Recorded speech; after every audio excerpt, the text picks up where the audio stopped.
Script పక్కాగా ఉంటే మహేష్ లాంటి స్టార్ హీరోతో కూడా 45 డేస్లో షూటింగ్ కంప్లీట్ చేసి హిట్ కొట్టొచ్చు అని ప్రూవ్ చేశాడు పూరి. ప్రస్తుతం అదే రూట్ని ఫాలో అవుతున్నాడు మురుగదాస్.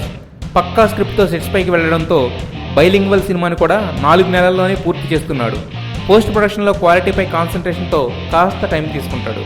అయితే మురుగదాస్ సినిమాని జనవరి కల్లా పూర్తి చేసి కొరటాల కథని పట్టాలెక్కిస్తున్నాడు మహేష్. మహేష్ ఒకసారి కథను నమ్మితే డైరెక్టర్ ఏం చెప్పినా చేస్తాడు. అందుకే అంత ఫాస్ట్గా సినిమాలు కంప్లీట్ చేస్తాడు. శ్రీమంతుడు లాంటి హిట్ ఇచ్చిన కొరటాలకు పిలిచి మరీ ఆఫర్ ఇచ్చిన మహేష్ ఆ సినిమా షూటింగ్ జనవరి నుండి మొదలుపెట్టనున్నాడు. కాకపోతే పీవీపీ నిర్మించే వంశీ పైడిపల్లి సినిమాని ఎప్పుడు స్టార్ట్ చేస్తాడు అనేది మాత్రం తెలియలేదు. వంశీ కూడా కథతో కన్విన్స్ చేయగలిగితే సైమల్టేనియస్గా సినిమాలు చేసే ఊపులో ఉన్నాడు సూపర్ స్టార్. బాలీవుడ్లో బడా స్టార్స్ అందరితో సినిమాలు చేసిన తమిళమ్మాయి రేఖ. రీసెంట్గా రిలీజ్ అయిన ఆమె ఆత్మకథ రేఖ ద అన్టోల్డ్ స్టోరీ చదువుతుంటే ఆమె జీవితంలో ఉన్న ట్విస్టులు